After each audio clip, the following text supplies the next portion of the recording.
not only is once this B cell plugs that antigen into the T cell, the antigen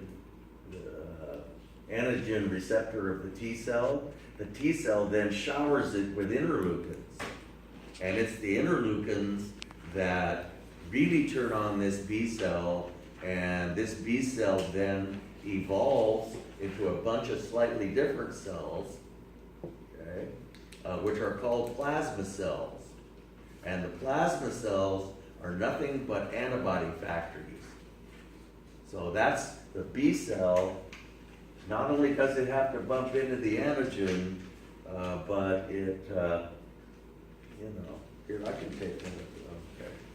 So not only does it have to bump into the antigen, but it has to be activated in this way, and the T cell showers the B cell with interleukins.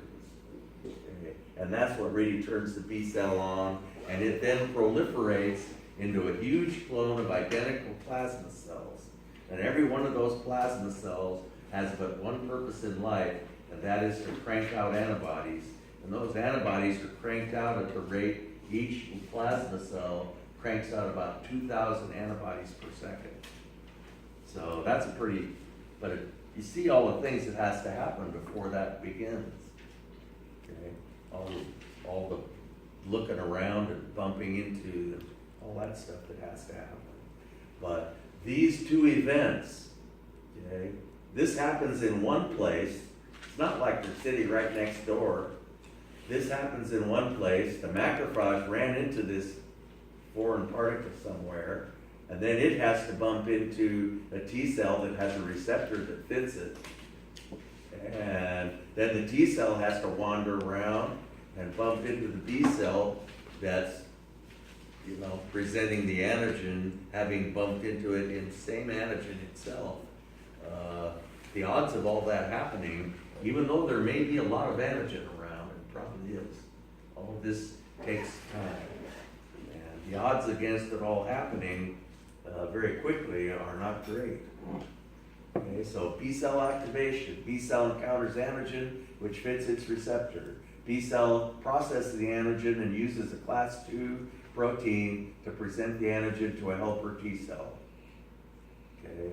The T cell, helper T cell, then and only then showers the B cell with interleukins, which turns the B cell on, and it proliferates into a huge clone of identical plasma cells. The B cell now differentiates into a population of plasma cells and memory cells. The memory cells last a long time, and they remember that this has happened so that the next time around, the B cell won't have to bump into an activated T cell. The next time the B cell bumps into the antigen, it just goes ahead and gets turned on and starts cranking out antibodies. So the memory cells, the possession of memory cells to a particular antigen are what constitute immunity. But you can't give someone an injection of memory cells, because after all, the memory cells have to be one's own memory cells. Okay? The person has to go through this whole convoluted series of events once, so that they then possess the memory cells. See, that's the only way it can happen. So here's that picture again, which shows the whole sequence of events, and the macrophage or dendritic cell bumps into the antigen, could be way off yonder somewhere, and then eventually bumps into helper T cells, which just happen to possess the right receptor. Okay. It may bump into 1,000 T cells before it bumps into one, or 1,000,000 before it bumps into one that has the right receptor. And then this T cell may bump into 1,000,000 B cells before it bumps into one that's poking out the same antigen to which the T cell has been activated. And then finally is when the helper T cell showers the B cell with interleukins. And that's what really turns on the whole thing. And so this is the picture in your book that shows the same thing. It's a good picture. Took them about 8 editions to get this picture, but they got it now. It's a good one too. It's really every bit as good as anything I've shown you. And so here we see the helper T cell. But the only thing we don't show here is how the helper T cell got activated. And it got activated by having the antigen presented to it. T cells can only accept processed antigen. And here we show the activated T cell showering the B cell with interleukins. So this shows it without the T cells. Okay, it's hard to show everything in one picture. This is the picture you used to always see, and it's not really a very good one. It doesn't show the whole story. Here we see B cells running into antigen, and they proliferate into a bunch of plasma cells, but it doesn't say anything about T cells and their role in the whole thing, like that other one does. And so you get a whole population of plasma cells and memory cells, and so that's the first time around. The second time around, you don't need the T cells, and you produce just a whole bunch more antibodies, just a whole bunch faster. Okay, so plasma cells are activated B cells that have really a totally different kind of cell. They differentiate into plasma cells, and the plasma cells are actually more primitive than B cells. They just have one purpose, and that is to make antibodies at the rate of about 2,000 per second. Okay. So there we show all these plasma cells making antibodies, secreting them to the outside, but some of the activated B cells become memory cells. So antibodies are large protein molecules. Do I have all the quizzes handed in?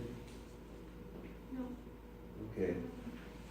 They're on the Antibodies are large protein molecules, each of which is designed to attach to 2 identical antigens. Okay? So these are the so-called hypervariable parts of the antibody. Okay? And this is the so-called stem. And within a given family of antibodies, there can be almost an infinite number of hypervariable parts that can fit, that fit an infinite number of antigens. Okay? But within a given family, there's only one kind of stem. So IgGs all possess the same kind of stem, and the IgEs all possess the same kind of stem. We're realizing we got that one wrong.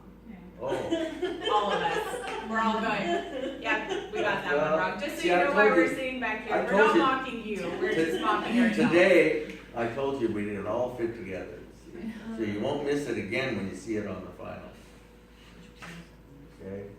So we got the stem, and notice these 2 little prongs are what fit into the antigens, and the antigens you see are the same. The hypervariable part of the antibody, they're both the same. They can only fit into the same antigen. Okay? And if the antigens are separate, that means the antibody is capable of binding 2 separate antigens. If they're on the same cell, then it'll plug on to 2 of them on the same cell with the stem sticking out. Okay. The family to which an antibody belongs depends on the type of cell to which it is capable of attaching. The stem of an IgG attaches to neutrophils and macrophages. Okay. The stem on an IgE attaches to mast cells and basophils. Totally different. Okay? And mast cells and basophils, you don't want to activate a whole bunch of those, or you'll get a huge histamine release. And we'll talk about what happens in that event. So IgG, G stands for good. These are the good antibodies, okay? And these are the ones you want to be making a lot of. And in most people, these are the ones we are making a lot of, okay? So IgG is the most abundant. It activates complement, okay? And traverses the placenta. And this is one of the ones that confers a sort of nominal immunity on the newborn in mother's milk, along with IgA. Okay, so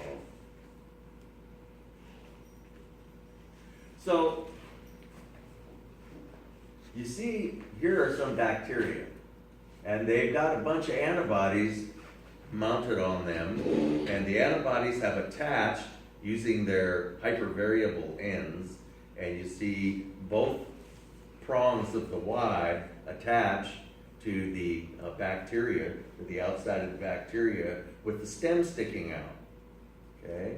And it so happens that most pathogens are slippery, and they aren't that easy to phagocytize, okay? And so the function that the antibodies serve here is that those stems sticking out serve as little handles that a phagocytic cell can grab onto. Because without all those little stems sticking out, the bacterium would be slippery, and the phagocytic cell would have trouble grabbing onto it, see? But with all those little prongs sticking out, it's easy for the phagocytic cell to grab onto it. As a matter of fact, the phagocytic cell actually has receptors into which those little stems fit. So I mean, it grabs it gets a sure hold on the antigenic material on the pathogen, and there's no way it can get away because all those little stems fit into receptors on the phagocytic cell. And so this is the IgG situation. Okay, and okay, here's another picture showing a plasma cell cranking out antibodies. They coat the foreign invader so that a phagocytic cell has an easy time phagocytizing it. Okay, and you can kind of see how that would work. I've got even better pictures. What does E stand for in IgE? Evil. Evil. This, you don't want to be making too much of this. A little bit is okay.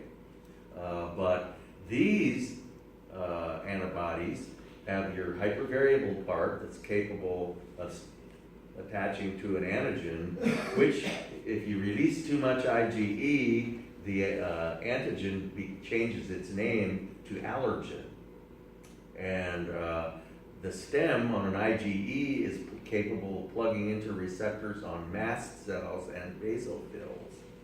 And we'll talk all about the implication of that.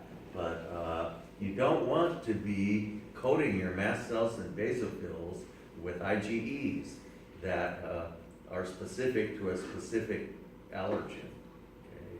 People who are allergic to things, this is the situation in which they find themselves, is that all their mast cells and basophils are coated with IgEs with the little prongs sticking out, and every time they come in contact with the allergen plugs into the prongs, and that causes the mast cell or basophil to degranulate and release a huge amount of histamine, and they get this way out of proportion inflammatory response that is a part of their allergy. It's the primary part of their allergy. Allergy is just when you mount a way out of proportion allergic response to something that isn't really that harmful. Okay, so IgD is more important. IgA is important. It's just that I don't cite any incidences that involve it. Okay, but it's found in secretions like saliva, intestinal juice, milk, and things like that. Okay. And colostrum, which is the first milk to come out of the breast in mothers who have just given birth, is doesn't have a lot of nutrition in it, but it's just loaded with antibodies, just loaded. And it's one of the reasons that's often cited in favor of breastfeeding. It's all those antibodies that the newborn gets. Okay? How do antibodies inflict harm? All an antibody can do is hook onto an antigen. How does that hurt the antigen? Because these antibodies aren't vicious little things that then chew their way in or anything like that. They just hook on to the antigen, and that's it. All done. Okay? We've already seen one way that that can be helpful because the little stems sticking out serve as handles for phagocytic cells. But how does this binding harm the pathogen? Well, suppose you have a venom molecule, like we're showing in either one of these. Well, in this case, we have some kind of venom molecule, and you have antigens that fit on the surface of the venom molecule and cover it. And venom molecules are generally just enzymes. And if you coat the active surface of the enzyme with antibodies, it neutralizes its catalytic effect and it renders it harmless. Okay? And so that all the nasty things that the enzyme is programmed to do don't happen. Or you see why the antibody has two prongs? Because it can bind to two antigens, and if a whole bunch of this goes on, it's going to precipitate out. It forms one big mass and precipitates the antigen, like the venom molecules, precipitates them out of solution. It also explains agglutination. When cells clump up, and you can actually see it with the naked eye, the mechanism that causes them to clump up is an antibody can bind to two cells. See, an antigen on one cell and an antigen on another one. And you have a whole bunch of this going on, and that clumps, if it's a whole bunch of harmful bacteria, it clumps them all up and removes them from the site of reaction, basically. And if you clump them all up, they sort of just settle out of, precipitate out of solution, and aren't even a fraction as harmful. Although the favorite activity of bacteria is to secrete these really nasty toxins. But generally, if they're all clumped up, sometimes they don't do that. So, okay? And IgG activates complement, which winds up blowing a hole in the side. The way it works is, if two IgGs mount side by side on the surface of a bacterium or other cell, these 9 complement proteins react together to form a great big protein that allows fluid to rush in as a result of osmosis, and it basically explodes the bacterium or whatever cell is being attacked. Could be a cell of our own. Okay, so agglutination, you see how that could happen, clumping up of cells. Okay. Phagocytosis, you put little chemical handles on the bacteria that help identify it and serve as handles that the phagocytic cell can grab onto. And there's that picture, but this is even a better picture because it shows the phagocytic cell actually possessing receptors. And the stem, you see you got these IgGs sticking their stems out, and the stems plug into receptors on the surface of the phagocytic cell, and it could just, then it's got the pathogen. It can never slip out of its grasp once those stems get plugged into those receptors. Okay, and this just shows we have, okay, here we see a bacterium, okay, and we see 2 IgGs on its surface, and there's these complement proteins are numbered C1 through C9, and so a C1 grabs onto the stems of those 2 antibodies, and that starts this whole cascade of reactions that we needn't get into. but that results in this hole, great big structure being built that has a hole in it, that blows a hole in the side of the foreign invader. Very effective against bacteria. Okay, here's another one. This is out of your book, I believe. And you see this structure being built in the side of a cell, and there's more solute inside than out, so water goes rushing in and blows it up. And one of my students actually drew this by hand. Pretty amazing. Here we have an IgG pair, and so we see these complement proteins being attracted to that, and all the things that happen as we go around here. And finally, all 9 proteins get involved, and you build this structure, and water rushes in and blows a hole in the side. And cytoplasm goes rushing out, and the cell dies. But there are quite a few diseases that are being elucidated. Their etiology is being elucidated as being involved with various stages of the complement cascade. If something goes wrong with this, or if it happens too much, or you get some of these side products like C3A and C4A and some of those, some of them are highly biologically active and act as cytokines and cause all kinds of really potent things to happen. And you don't want to have too much of that happening. Okay? So, for instance, this is a picture out of Scientific American. It shows a B cell with its antigen receptors, and a B cell doesn't need processed antigen. So it can actually interact with antigens on the surface of bacteria themselves. The bacteria don't have to be eaten and killed and all that stuff. If they just bump into a B cell, the B cell can be activated. Okay, but then it has to run into an activated T cell still.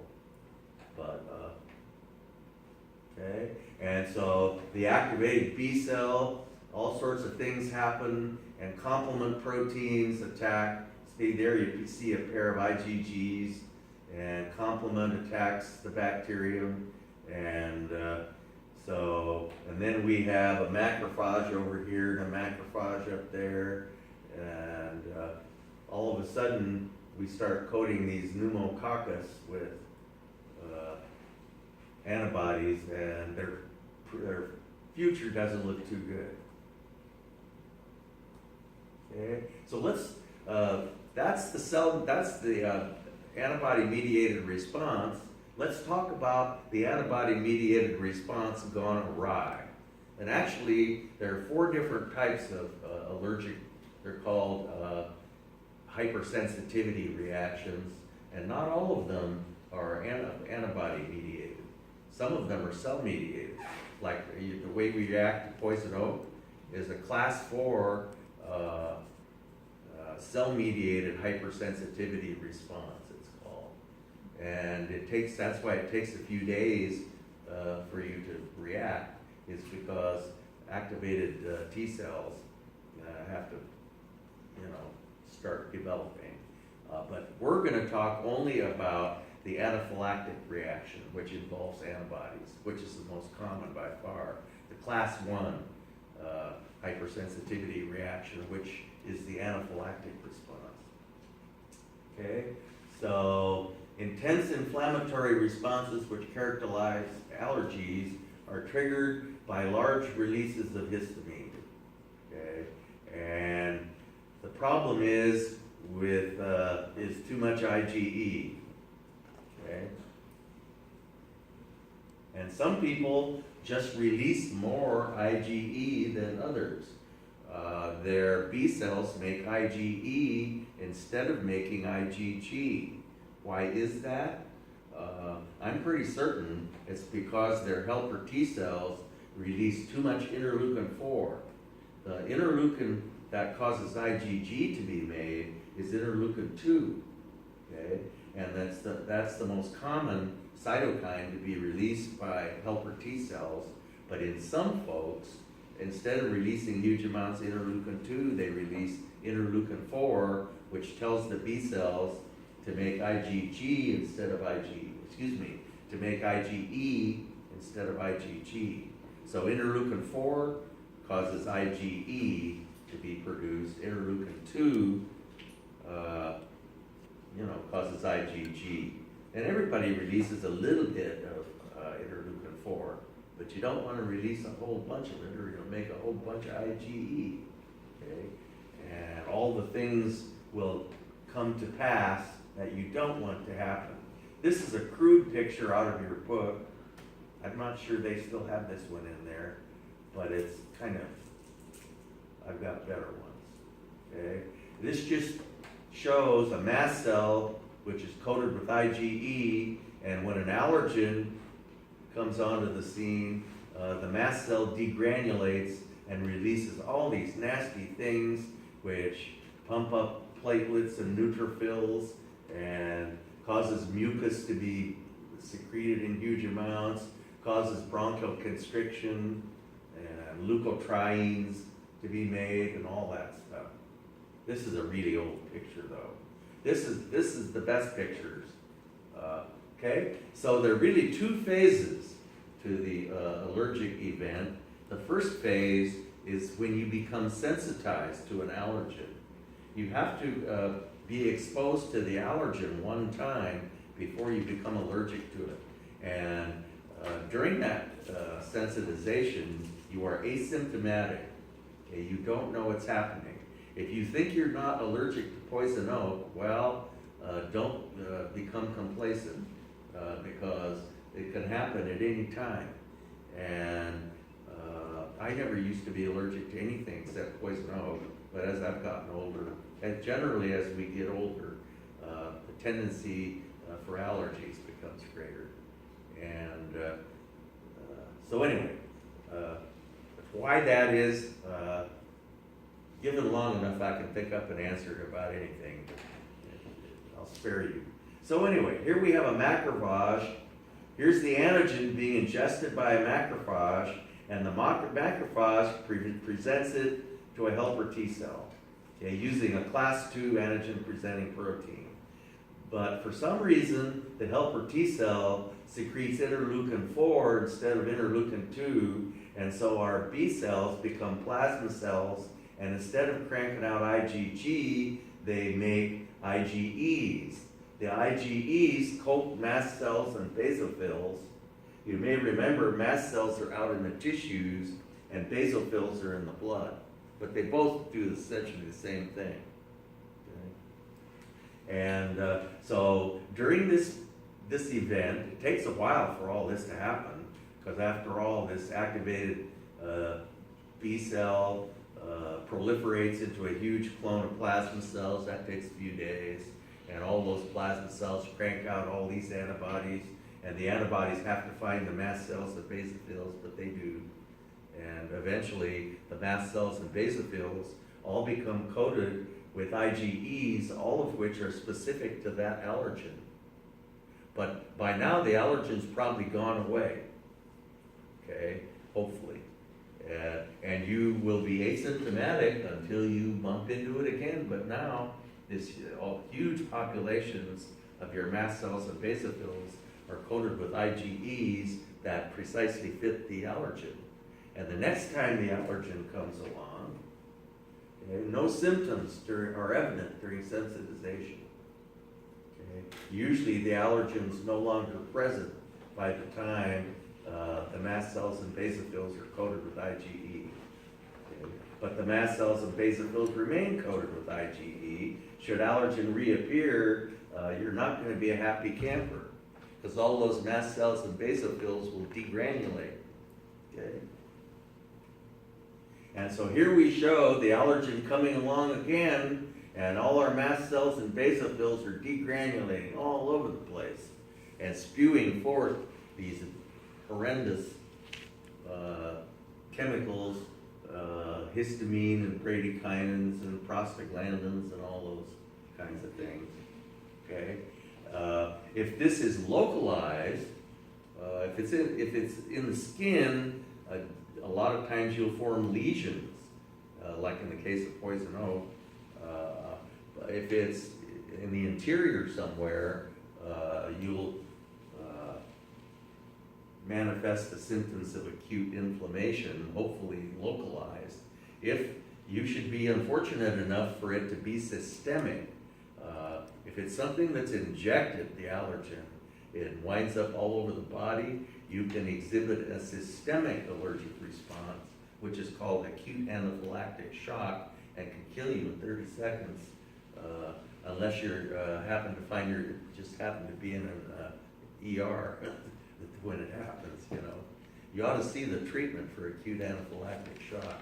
You start an IV and give corticosteroids, antihistamines, epinephrine, all these different, crash cart drugs, basically. I happened to be walking down the hall of a hospital one time when some big logger started going into acute anaphylaxis to contrast media. They always test you for contrast media, but they just give you a little bit. And sometimes a little bit doesn't elicit the response that you get from a whole bunch of it injected systemically, which is what they do, of course. And, radiographic contrast is famous for causing acute anaphylaxis. Anything that's injected, like bee venom, can also cause it, and various types of venoms, anything systemic. And we see this degranulating cell. It's greatly dramatized. It doesn't look like a nice event, though, spewing forth all these chemicals. So once it comes in contact with the allergen, you see. Okay. So histamine, it tells what all the things we know, all the things that happen with histamine, and leukotrienes, basically bronchoconstriction, prostaglandins constrict airways, but also cause vasoconstriction, and the fenestrations in the airway, in the little capillaries become larger. I don't see that anymore. Oh, here we go. Increased permeability of small blood vessels. Yeah, increased permeability of small blood vessels. Okay, so people who are allergic to bee stings, at best stay away from bees. But a lot of them carry little syringes full of epinephrine, which is about 1 out of 5 drugs that you'd like to have on hand if you get stung, but it's better not to